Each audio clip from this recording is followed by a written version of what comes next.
I'm delighted to introduce powerhouse Stacey Abrams. Some of Abrams' highlights include serving 11 years in the Georgia House and 7 as a Democratic leader, making history as the first Black woman to become a candidate for governor for a major party and winning more votes than any other Democrat in Georgia state history. I had the wonderful opportunity to meet her when she spoke to my Intro to American Politics class at the beginning of her campaign for governor.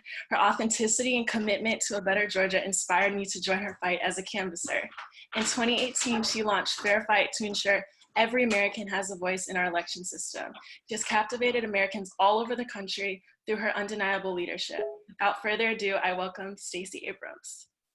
But I wanted to say thank you to Lauren for such a kind introduction. Thank you, Sarah. And of course, thank you to IGNITE for having me. We are in an unprecedented moment in our politics where we are being governed by those who seem to not actually believe in democracy. We have heard the president say as recently as yesterday that it is dangerous for us to vote by absentee ballot, despite the fact that he and a number of members of his cabinet recently did so.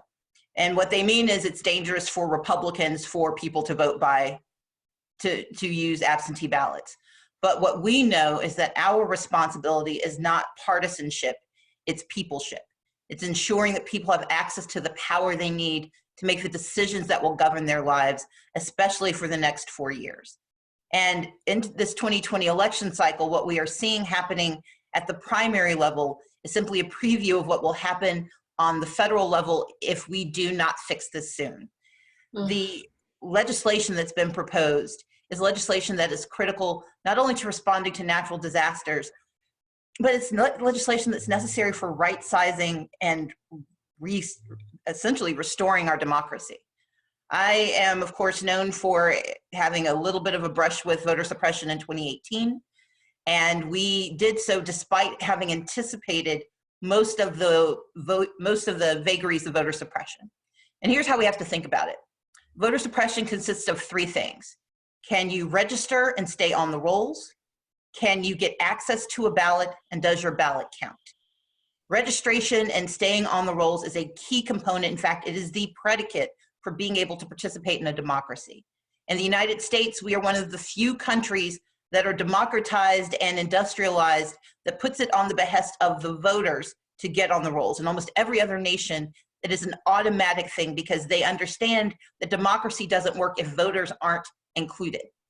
But since we have a country that requires active behavior by the voter to be put on the rolls, with the exception of those states that have moved to automatic registration, we have to ensure that in the midst of a pandemic, we do not find people who are thrown off of the rolls without the ability to get back on, and those who are new to voting, either because they have moved, because they've just turned 18, because they've just been naturalized, those folks need to be able to access their right to vote. We also face the issue of voter purging, where people are thrown off of the rolls. There are 9 states that specifically provide for purging voters, but there are 44 states that behave in using the practice. And that means that in the midst of a pandemic, you can be taken off of the rolls without the ability to get back on, because a number of those states do not allow for online registration or for same-day registration. And so what we have to think about is how do we make sure that voters can get on the rolls and stay on the rolls. But the second is the issue, can they access the ballot? And what we saw play out in Wisconsin yesterday is a perfect example of that challenge. Right now, it is not safe to vote in person. The CDC has said this, elections experts have said this, common sense says this. When you have a crowded space where people cannot socially distance, then you do not have a safe space. And the refusal to allow for the practice of absentee ballots in a practical and safe way is basically putting people's lives and their safety at risk. What we know played out in Wisconsin is a preview of what's going to happen across the country. Because what the governor attempted to do was make it safe for voters to use absentee ballots. He first tried to make certain that they could extend the time for returning them. And when that was denied, he tried to make sure he could extend the time for the election itself. Unfortunately, both of those things were thwarted, although the Supreme Court did do one good thing in the midst of their terrible decision on Wisconsin, and that was say that the absentee ballots simply had to be postmarked by Election Day, as opposed to returned by Election Day, which is what has been required in a number of states, including Wisconsin, Arizona, and others. What we need is an absentee ballot, a vote by mail strategy that looks at the reality of people's lives. In Georgia, for example, yes, you can get an absentee ballot, but you have to pay for the stamp to return it. First, you have to pay for the application. You have to request the application, pay for the stamp to return the application, get the ballot, and pay for a new stamp to return the ballot. When it's dangerous or impossible to get to a grocery store or a post office to get that stamp, then you do not have the right to vote unless you go in person. And there are a lot of communities across the country that simply do not have the resources to take advantage of the right to vote by mail. And so we need federal legislation, which has been proposed, that finances the actual process of getting and returning those ballots. The next thing, of course, as I mentioned, is making sure that the postmark can be a postmark decision as opposed to it having to be received by a certain day. What's happened in Wisconsin is also going to happen in Arizona. Arizona is one of the states that has a law that says that you have to actually return your ballot by the election day, not have it postmarked. That has a specific effect on Latino and especially Native American communities where they have irregular postal routes. And in fact, the Secretary of State, a Democrat, is so sad about this. She has had to warn people that they have to think about doing it 7 to 10 days ahead of time, because in those areas, and especially the most rural areas of Arizona, their mail can be routed through New Mexico or Utah before it comes back to Arizona. And the voters have no control over when their ballots arrive. We know that in Wisconsin, the other challenge is a challenge that we saw it play out in Florida and in Georgia in 2018, which is that applications for absentee ballots never arrive. That those ballots, although you followed every part of the rule, the ballots never get to you. And so we know in Wisconsin, this is a challenge. We know in Arizona and in Florida, and Florida had a disproportionate number of people, young people and Democrats, who did not receive their requested ballots. And so we need to have federal law that mandates that the states do their part. Third, it's making sure those votes get counted. Actually, before I do that, I'll say the other part of this. The other part of making sure you have access to the ballot is that we also have to remember that the safest way to vote is to minimize the number of people who have to go in person to a polling place. Now, there are communities that are absolutely going to need polling places to be opened. If you are disabled, there are often only machines in polling places that you can use to cast your vote. If you have language barriers, you need to be able to go in and get help from a licensed poll worker. If you are homeless or housing insecure, and we have a lot of folks who, despite the best efforts, are being evicted from their homes or being foreclosed on, do not have secure housing, they will not receive absentee ballots. They need to be able to go and vote in person. And for every person who is denied the right to vote because their ballots don't arrive in time, they also need to be able to go and vote in person. But if we think about it like a sieve or a filter, we want to use absentee ballots, vote by mail, to filter out as many people as possible so that we're left with the smallest number of people who still have to go and vote in person. That is not only safe, it's accessible, and it's smart. And then our third challenge is, of course, making sure those ballots get counted. As I mentioned, if ballots aren't postmarked in a number of states, if ballots aren't received in a number of states, they will not be counted. And unfortunately, it is the battleground states across the country that have the highest rejection rates of absentee ballots. What they use sometimes is what's called a signature mismatch. So let's say you make it through all of the gauntlets. You get your ballot in, it gets counted, or at least it gets received. A signature mismatch is this junk science notion that someone who has never trained in forensic sciences can look at your signature and tell if it's the right one. Because essentially they're comparing it to the last signature they had for you. For a lot of folks is when they filled out their initial voter registration application or their driver's license. We know that according to forensic science, your signature can change based on the implement that you use, whether you're using a pen, a pencil, or a stylus, that it can change based on your mood. It can certainly change based on your age, and it can change based on the type of paper you're writing on.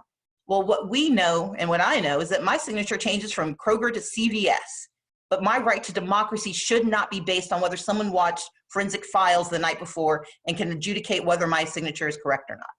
And so one of the important pieces of this legislation is that it removes the ability of people's votes being discarded because their signatures don't match. If we can fix the postmark issue, if we can fix the signature mismatch issue, we can then make certain that as many people as possible make it through. Fundamentally, this election is about the future of America. We are focusing very heavily on the federal elections, on who becomes president. But what we have to remember from the last decade is that every level of government matters.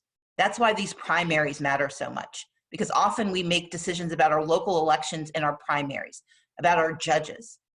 The nature of our democracy depends on us paying attention at every level in every election. We are, through Fair Fight, making certain that we use the primary elections to test out the kind of perfidy we expect to see from Republicans.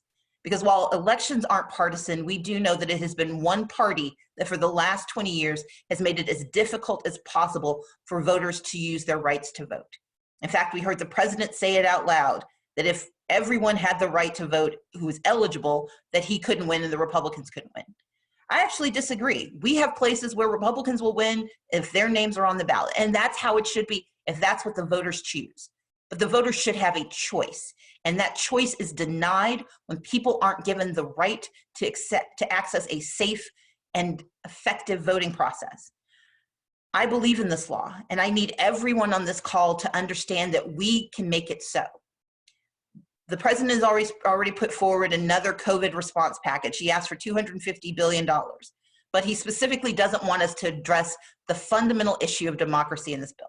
We need our senators and our congresswomen and men to understand that we should not pass another bill that does not secure our democracy. Because the reality is our nation is run by leaders. We have a representative democracy, and if we cannot choose those representatives, our system doesn't work. The urgency of elections is just as urgent as anything else, because I live in a community where we know that the leadership is not paying attention to the best science. I live in a state and in a region of the country where we are seeing a disproportionate number of the vulnerable succumbing to the issues of COVID-19 because they have been consistently under-resourced, undervalued, and underserved. That can only change if their voices can be heard. And so, yes, we have to protect jobs, but the best way to protect jobs and lives is to make certain that we have leaders who believe in the lives being lived. And that's why I'm on this call to ask you all to call to action those you know and those you lead to make certain that we demand that this ballot initiative be put on the next COVID-19 package and that be a part of the law of the land so that we have safe and fair elections in 2020. Awesome. Thank you, Stacey. Do you have time for a question or no? Absolutely. Okay, question from Debbie. I don't know where Debbie is from, so Debbie is from around the country. There is an effort to shift states to an all-mail ballot. I like the idea it works for urban and urban-rural areas. What are your ideas about remote areas like tribal nations? How will voters in remote areas be assured that they will receive their mail?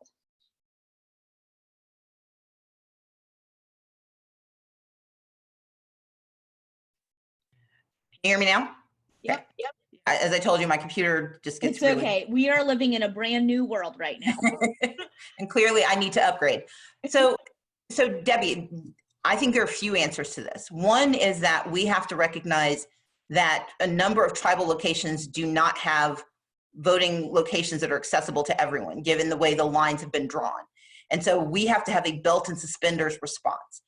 I believe that we need to push for as much vote by mail as possible. But as I said, I believe that that vote by mail process has to be designed to filter out as many people as possible so that those who need in-person voting can have it. There are only a handful of states that have enough practice with with all mail ballots that we believe it's useful. Oregon has done this for decades and are really good at it. So has Washington State. And so for places that know how to do this and have a history of protecting voters, I think they should continue what they do. For new states we're bringing into the process, we need to have as many people as possible who not only should, but can use absentee ballots so that the places that do need to do in-person voting can do so safely. And that means respecting the needs of tribal communities, respecting the needs of the disabled, of those who have language barriers, of those who are homeless or who are housing insecure, but making certain that writ large, we provide as much opportunity for voting by mail, because if you think about it again, like a sift, we want to sift out as much as possible so we're only left with the essential who have to use in-person voting. Okay, so and you tell me when you have to go so that I can minimize. I can do a couple more. Okay, is Georgia, we have a lot of Georgian students online this morning joining us, probably double dipping with school on one screen and you on the other. Is Georgia looking to move to an automatic registration system? How will this work with military families who PCS in and out frequently? Oh, and then Stacey, you're muted again.